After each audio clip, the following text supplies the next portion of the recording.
Mr. Speaker, so me who the men fampu.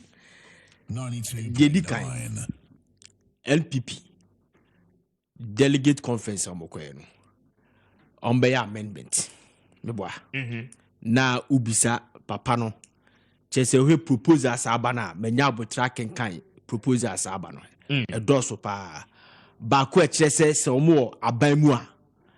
Na se when you say normally time change the flag bearer no. Yeah. And I say the president no, because the president no on the leader of the party. It in order sebia ope the second term no ebia to your friend is saying consolidate your base and it no on kaso be change the president no se na be ya enkofa problem ma it obe continue but omuni abemu a 2 years so mutimi koyi the flag bearer. So the proposals and call for Ediako Ebino. Now, uka omu proposals na. Adia bakwa omu jenu umwa. Doda chana mekanu breaking so. Say NPP 1992 ye kotwa abano. Yenim say sata akoye registration na eye paper and ye tema. You throw di wo so a near the carbon atwase. 80 ufa paper no a do a time aye elections na de ko na de dina kwa koche. After the election, people complained. Professor Dubois complained say there was a rigging. They called for electoral reforms. 1996. And in 1996, you kunya photometric aye de baya say obi akwa kotoa ba esi enya ne photo ansa na ade akwa koche. Photo no buy no edidimusa. They are the same political party that called for say ballot boxer ye tumu abano. That time you pay ye very kind of say opaque ballot box. Ye pay transparent one. Say ne be ya enkofo hu say papers bi gumu dada ansana ye kwa kotoaba. They are the same political party called for electoral reforms and na yenya biometric registration. Now Usha MPP party na adia baako a Mr. Speaker e de cracks eba party no pa kese pa ye kwa koyi member of parliament any president 92.9 sometimes no obehe say do prime minister ye koyi members of parliament omo ko omo akasa prime minister na ye tell me say register ho akoye problem omo register no a ye de koto aba no. Some of the parliamentarians et me hijack register no. Obit me for register no akoko yi nkofo bi din de film to suit or no agenda. Jamaica say. I was expecting the NPP to address this issue. Say if they can create a whole article for the register in their constitutional okay.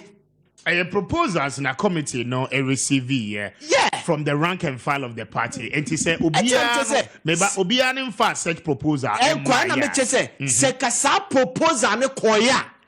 I'm telling you say it's better than say ye ni abemura ye continue say I'm telling you about fact that look okwa akwatia mami no lusu ya na amasi we are made to understand that a deeper phobia me din ye kofa de bebe she register ni mu a omo kokoto abade di ti amasi kojo ba agema no a day before yesterday amnesty was granted for him say party ne banning from say or involve on itself or party activities in 2019 this year I'm say a day before yesterday and he granted amnesty demand normally release babonti he's still in court.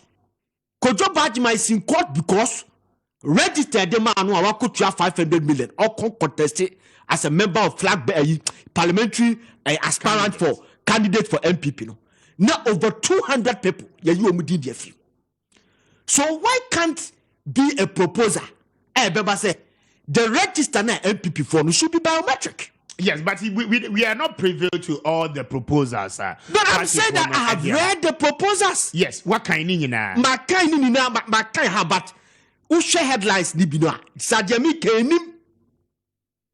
I'm telling you, and it's a serious problem.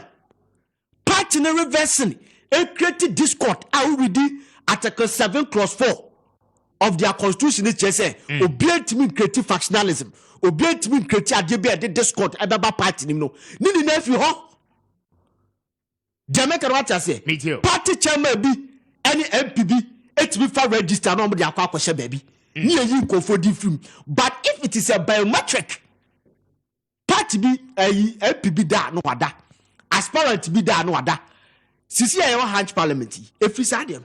Okay. So for me na me honorable. From now MP. Problem e ba ya papa no ko independent ni na say.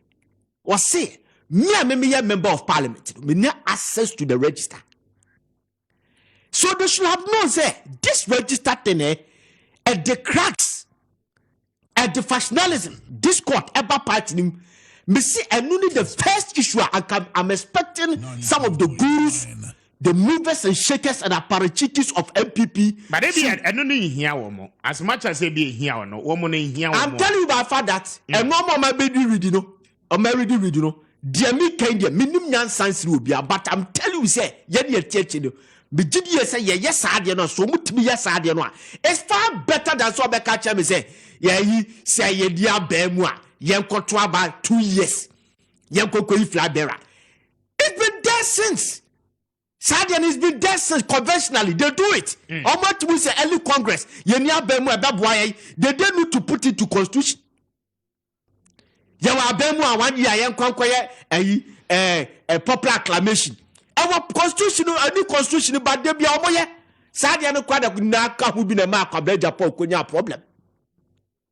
Kwabena Japan won by the constitution. Say your constitution is saying eka. Kwabena Japan koyentie so person another be president. Hence he was suspended. It is hard the harder that. Oh, what I'm saying is big problem. NPP big problem. And you register Kofo Kotua 500 million. Ya mama contested. Ubi Kotua 500 million. Now ya personal. Jamaica what I say. It register ni a problem. We still register no NPP for register. Say Kwabena Central se mo kai. Me makano breaking news say chairman to me ewini a year chairmanship e wa Ashanti region ala chamatinya out e wa Ashanti region me na meka kiro say Kwabena Central wini the position of the next Congress as first vice chairman minim say bia obekọ nanimu a anaso obepe foforo bia so say wini a ala chamatinya out because Oma yati asese delegate na ekoto aban police station executive na ekoto aban they will go on the post Jamaica what I say they will go on the post okoto aban ba Alan Crawford no bet na wife Alan odede na be omo ye party chairman manipulate system no the thing is not biometric ye you go for the free by na be that is why I'm saying that I'm proposing to them say they should also get a biometric register. I want to be no be film so be wa sabe project so be free mu a ye kofo bi din ba me sham te say de ya ama say no party no obi ko sika no ko contest bibia oda no wada enko koye say oda bo asiama a no member of parliament didn't get access to the register near the register kwa komo obi ye kofo di film that is the major issue that they should have addressed and yeah yenko to abana emle bi obo ko fa proposal bi ba na ko person yi ala chamati film say asamaka si proposal o ka sa proposal o ka say MPP for so one parliamentarian you can never be a president no be adopt flag bearer why ultimate flag bearer America first star and Kofo Kotuguye and say no I'm not speaking for anybody but me there by far dem hunu no ade deep the problem by MPP register no okay you call presidential, parliamentary, to a constituency level, to regional level, to the police station level. Okay. Kwabena Central say, delegate, police station executive say, better Obama Baumiano, they will go on the post. Also, no on the chairman want to go on the post. Obi to be almost say, yes, I didn't tira. May I say, Nana friend Paul Ziegler and what's in Canada. I mean, the honorable